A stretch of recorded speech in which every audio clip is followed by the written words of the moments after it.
Como falar sobre sexo com os nossos filhos? Uma mãe me perguntou, Renata, o que eu faço? Né? Porque na teoria é muito fácil, na prática lá a gente se embanana, né? Gente, quem tem filho pré-adolescente sabe que as informações chegam totalmente deturpadas para eles.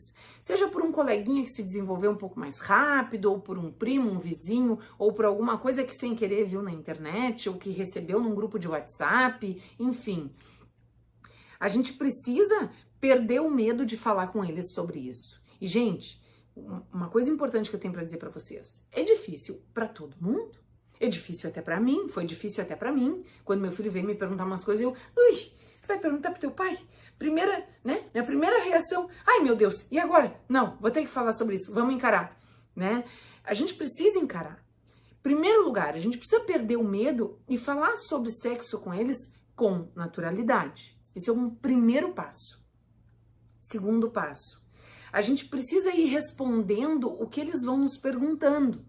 Às vezes a gente tem na nossa mente que o assunto é desse tamanho, mas eles querem saber só isso aqui, eles trazem só uma, duas ou três perguntinhas. Então, a gente tem que ir respondendo o que eles estão perguntando. E a gente precisa entender que é com a gente que eles vão ter a noção do que faz parte do público e o que faz parte do privado. Eles precisam entender que a sexualidade é algo normal, que se desenvolve, que todos vão desenvolver, seja mais cedo ou mais tarde, que os meninos o pinto fica duro, tem a ejaculação, essa coisa arada tudo, né? Que as meninas têm a coisa da coceira na perereca, que às vezes se tem a questão da vontade de manipular e tudo, mas eles têm que saber que quando eles são muito novos, eles têm o risco de se machucar. Então não é legal fazer nessa época, que tudo tem o seu tempo, que a sexualidade ela é ótima, mas ela tem um tempo de maturação, o corpo precisa estar bem formado e blá, blá, blá. A gente tem que falar essas coisas com eles, né?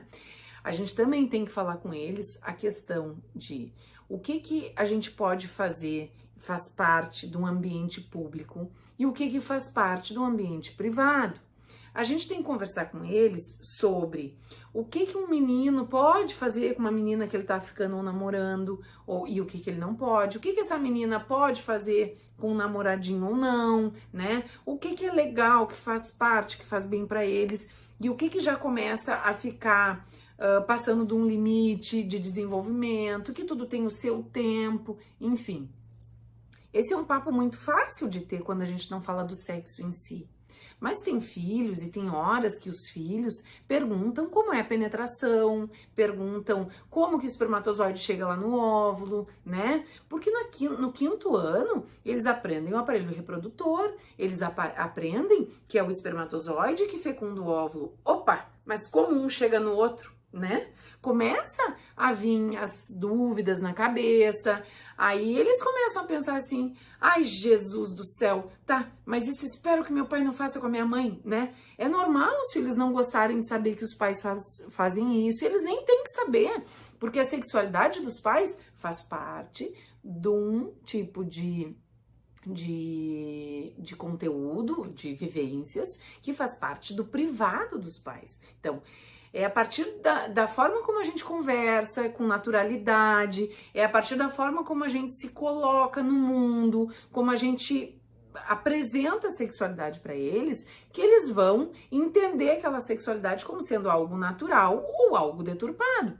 Tem muito adolescente que entra para o nível da sexualidade de uma forma um pouco mais deturpada. Isso vai fazer com que eles passem trabalho lá na frente, porque eles não conseguem ligar o afeto à sexualidade, né? Então, gente, dica, precisamos aprender a falar com naturalidade, precisamos aprender a responder as dúvidas dos nossos filhos de acordo com o tempo que vão aparecendo essas dúvidas. Tem gente que pergunta com 11, tem gente que pergunta com 13, tem gente que pergunta com 15 e tem filho que nunca perguntou para os pais, né? Aparece de tudo dentro da adolescência. Então, vamos conseguir conversar com eles sobre o que eles estão tendo de dúvida no momento e vamos pescando o que os outros, os amigos andam falando ao redor, porque às vezes, por exemplo, tu pega um celular de um filho teu, já aconteceu comigo, tá, gente? Chega uma mensagem, que até é de um amigo, mas uma mensagem que não tá muito legal. A gente tem que ter esse filtro, a gente tem que saber o que tá rolando no grupo, a gente tem que explicar pro nosso filho, olha só, isso aqui que tá vindo no teu celular não é legal, não faz parte da tua idade, eu não quero que tu veja isso. Mas a gente só consegue pegar isso se a gente tá atento. Se a gente não tá atento, o filho nem tinha curiosidade para ver aquilo ali, por exemplo, né? Mas se a gente não tá atento, ele vê até sem querer, porque ele entra um vídeo, entra uma mensagem, entra uma piadinha, e ele nem vê que aquele amigo tá começando a falar umas coisas um pouco mais sexualizadas, mais pesadas, e ele nem se dá conta. Quando ele se deu conta, ele já sabe de uma forma totalmente deturpada. Então, vamos ficar com essa dica, assim. A naturalidade do assunto é o que faz a diferença. E vamos responder para os nossos filhos da forma como eles nos perguntam. E mais uma coisa, às vezes a gente tem que explicar o que significa cada palavrão para eles entenderem o que é o palavrão que eles estão pensando, falando ou reproduzindo por aí. Beleza? Fica a dica.